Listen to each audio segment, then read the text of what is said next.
তাদের ইন্ধনদাতা বিশাল। সশস্ত্র সন্ত্রাসীদের জন্য ঢাকায় বসে মায়া কান্নায় কান্না করে কেন বিচ্ছিন্ন করার জন্য অস্ত্র রাহাজানি সব করে আসছে। আমাদেরকে ধৈর্যের জন্য বাধ্য করবেন না। আপনারা জানেন পার্বত্য চট্টগ্রামে আজ ওপেন কিভাবে সন্ত্রাসী চাঁদাবাজি কর্মকাণ্ড করছে। আমরা এখান থেকে আজকের এই বিক্ষোভ সমাবেশের কারণ থেকে স্পষ্ট বুঝতে পারছি যে তারা এত বড় দুঃসাহস, এত বড় স্পর্ধা কোথায় পাচ্ছে।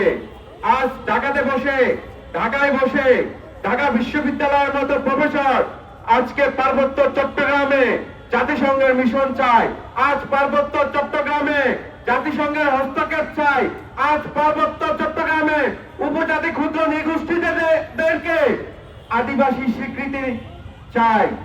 তারা ঢাকায় বসে স্পষ্ট পরিকল্পিতভাবে পার্বত্য চট্টগ্রামকে অরাজকতা করার জন্য, অরাজকতা অস্থিতিশীল করে দেওয়ার জন্য পরিকল্পনা করে আসছে।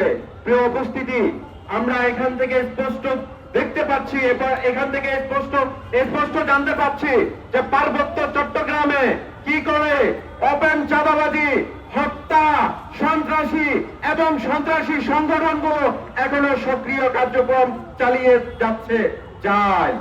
কারণ তাদের ইন্ধনদাতা বিশাল, তাদের ইন্ধনদাতার হাত অনেক লম্বা।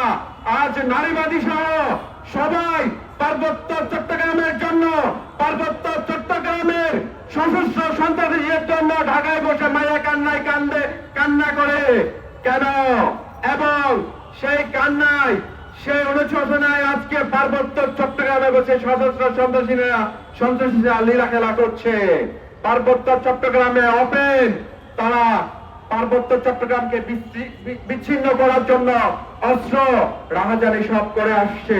প্রিয় উপস্থিতি, আমরা আজকের বিক্ষোভ সমাবেশ থেকে স্পষ্ট বলে দিতে চাই, আপনারা সাবধান হয়ে আমাদেরকে ধৈর্য ধরার জন্য বাধ্য করবেন না।